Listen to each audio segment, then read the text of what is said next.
Welcome back, ladies and gentlemen. In this video, we're starting to look at accelerated motion. So this is different. This is newer. We've previously seen that we can describe the position of an object. That's simple enough. And then, if the position is changing, well, there might be a change in position. And if we talk about how quickly that change in position happens, then we're really talking about the velocity of that object. And so this change in position can be positive or negative change, and that gives you positive or negative velocities, just tells you what direction the object is going, right? But now we're taking this a step beyond that, and we're looking at what if the velocity is no longer constant? So if velocity is changing,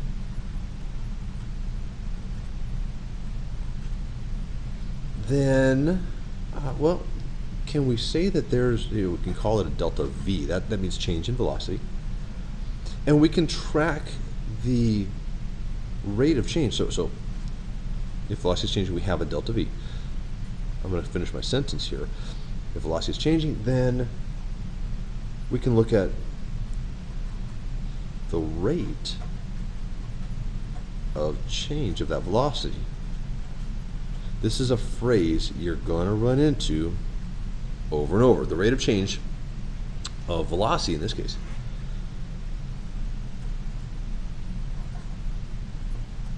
So just like here, the rate of change of position was velocity. Here, the rate of change, the rate, how quickly that change happens, then we can track that.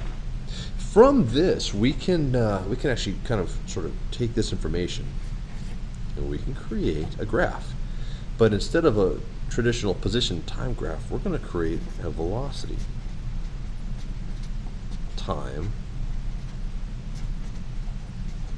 graph, or just a VT graph. So let's look at one of these things. Let's see what's going on, right? So we're going to track, and let's just say, I don't know, we have this object, and what if it starts at a zero velocity and it's speeding up as it goes? Well, maybe doing one of these things. So we have our velocity over here. This may be measured in meters per second, and we have our time, and this will be measured in seconds usually. And so what's happening in this situation? Well, first, we can identify that we have right here an initial velocity. Okay, fair enough. That means there's a final velocity, and we see that up here. I'm going to try to keep things straight so it's not too sloppy for you.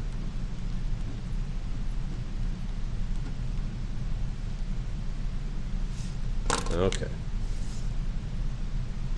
We have our final velocity there. Excuse me. And so we recognize that from the initial to the final, there's been a change in that velocity of that object. So there's been this delta V. Well, what is that? How big a change is that? Well, the change is always going to be final minus initial. So we have a final minus an initial velocity. And that's all we can do. I'm not applying numbers to this right now. But look what's going on here. We started tracking this at a time of 0. And now, how much time has gone by? Well, if I just kind of drop this down. Right there. This will be a time of t. Whatever that is. T could be 10 seconds, 30 seconds. We have no idea. But the time is from 0 to t. Now, it kind of looks like the initial velocity is 0, doesn't it? In this case, the initial velocity is 0. It won't always be.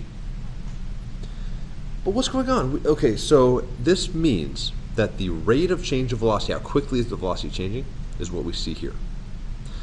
And so the actual rate that we are looking at, pick a color that's going to kind of look good and stand out here. Well, that thing we're calling rate of change,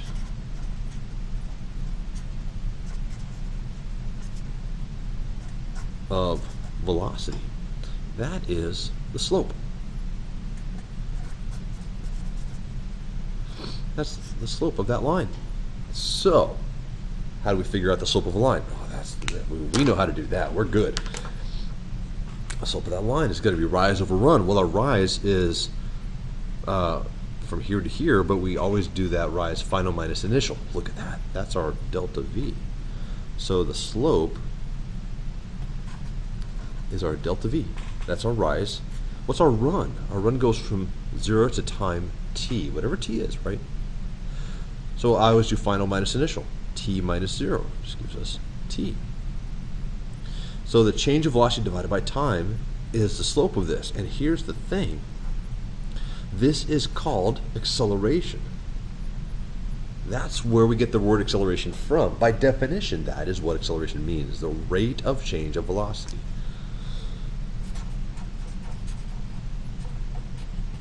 This is something you need to memorize. Acceleration is the rate of change of velocity. Memorize that. Very important to know. Okay, and so we see on a velocity time graph that it shows the rate of change in the slope of that line. Now we see linear here. It's a continuous rate of change. And that's, you know what, that's what we're going to be dealing with. A continuous rate of acceleration, we could say also. Okay, so what's to look at next? Well, check this out, right? I mean, we can see that here. In this example, I can show you that, well, what would we have? If you can track the velocity of a certain object, and at various times you know what the velocity is, you can create a velocity time graph.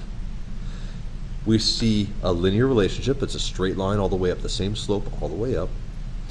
So the velocity is changing at a constant rate. The velocity is not constant. That's not what I'm saying. The velocity is changing at a constant rate. Okay, so what is that rate? Let's work this out. What's the slope of this line? Well, in this case, I have numbers I can use, and so I'm going to figure this out. My rise is from 0 to 13. If I line that up, right? Yeah, that's going to 13. So my rise, or my change in velocity, on top of this fraction. Pardon me, I'm fighting a cold right now, and so you just bear with me here. That's going to be 13 minus 0. Remember, it's always final minus initial. And these numbers are measured in meters per second. I got to keep the units with the numbers. The time is, it goes out to 10 seconds. That's when I stop having information. Final minus initial, 10 minus 0. And this is measured in seconds. Okay, so what is, oh, by the way, this is acceleration, right? So what's the acceleration of this object? I just worked this out. I've got 13 divided by 10. Handy dandy calculator. Almost misplaced my calculator. Oh, I know, you're saying, why did you need a calculator for that math? I don't know, you ever look for your calculator and panic because you don't know where it is? I just had a moment. What are the units of this number though? Check this out. I've got meters per second divided by seconds. So this turns out to be meters per second squared. And I gotta emphasize something. That little exponent right there. Pay attention to that. As soon as you see meters per second squared, or any distance divided by any time squared, that's an acceleration.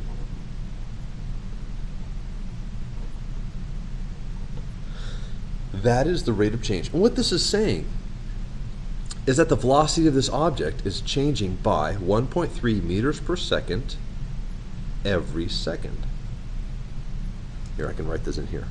Meters per second divided by seconds. 13 meters every 10 seconds, or 1.3 meters per second. I said that wrong. 13 meters per second in 10 seconds. Or 1.3 meters per second. It's how quickly the velocity is changing here. Okay, so we can see that. Now, here's another way to look at this, though. I could say, what, without some numbers, check this out. I kind of have a similar situation where there's an initial velocity and it's kind of increasing at a constant rate. But I want to see, well, this is a velocity time graph, and that's new. What does that mean for a position time graph? Oh, by the way, delta D is change in position. And if you're confused about that, let me know. I'll talk to you. I'll try to help you out. What is this velocity time graph going to look like? Oh, forgive me. Well, the object that's accelerating here, what would a position time graph look like for that object? So think about this. The slope of a position time graph gives you velocity. Here we have increasing velocities. Therefore, we must have increasing slope here. And here's a way to see that. Watch this. I'm going to kind of do a few things here. You can see a zero velocity there. And I'll come out a few lines. And I'm going to line things up vertically. So there's that. I just have to do a few of them, right? It sort of doesn't matter. Sort of doesn't matter where I put these lines. And let me do one in the middle, and then one here at the end. Now I know they're not equally spaced. Don't worry about that. But what I can say is, well, I've got a zero velocity, so at time zero, the slope will be zero. So I'm going to draw a slope using the red because it stands out. Zero slope. And I'm just going to do a little tiny segment of a line right there for that zero velocity. How about here? At this time, the velocity is a little bit greater. So at this time, I'm lining this up with time. The velocity is a little bit greater. So I mean, I need a slightly steeper slope, a very gentle slope there. And here I've got a bigger velocity at this time. I need a bigger slope here. And at this velocity I have, or at this time here, I have a greater velocity. I'm kind of coming up here. I need a bigger slope. At this time, I need a greater velocity. And at this time, I need the largest velocity that I have. And so, a very steep slope here. And so what has happened? We have the set of data, and it sure looks like, if I just go dot to dot, it kind of looks a little weird. I see a pattern of curvature. I'm going to try to freehand this curve in here. Sort of like that. So what you see when velocity is changing, you see a linear VT graph. But for that same object, if you were to try to create a position time graph, you'd see this curvy thing. Now there's a shape, a name to this shape. It's parabolic. And that's, we get that from geometry, and there's an equation that goes with it. Don't worry about the equation yet. But this is our introductory stuff. This is what I wanted you to see here. And so now there's something else though. Watch this. Remember that I have this going on, right? So there's acceleration is equal to the rate of change of velocity. That's what this is. That's what I say when I see this. And this really is, if I expand that, acceleration is, well, what's the delta V? The delta V is my final velocity minus initial velocity divided by time. Well, you remember the equation of a line in a math class. The equation of a line is basically y equals mx plus b. And so what are my y values here? My y values are velocities, right? So my y value is going to end up being that guy. There's the y value. M is the slope of this line. Well, what's the slope of that line? That is my acceleration. A is the slope, m. X is my time value, so there's x. And then that leaves this guy behind. So your initial velocity, well, that's your y-intercept of that line, where this line comes down and meets your y-axis, your y-intercept, right there. So that's B in that equation. So watch this. I'm going to rearrange this to look like that. So I write the y first. I write final velocity first. Then I write slope times the x value. Slope is A, x value is t. Then I have to do this. Look at my initial velocity there. Does this look at all familiar? It should. It should totally look like you're seeing something that you've already seen. You've already seen this guy. And the pattern matches. This is the equation for the line on a position time graph when motion is constant. This is the equation for the line on a velocity time graph when acceleration is constant. So we now have these two equations. Not just one anymore, but we've got these two. And really all I've done is, to get this one, is I've isolated this guy. I have to multiply by t, and then I have to add vi to both sides. And so this equation comes from that relationship, the rate of change of velocity. Okay, these two equations so far, and we will more often than not look at objects where we started at zero velocity and we get to some non-zero, and so the velocity is changing. And the slope of that line on a VT graph is the rate of acceleration. Okay, that's enough for now. Thank you for watching. I will catch you next time.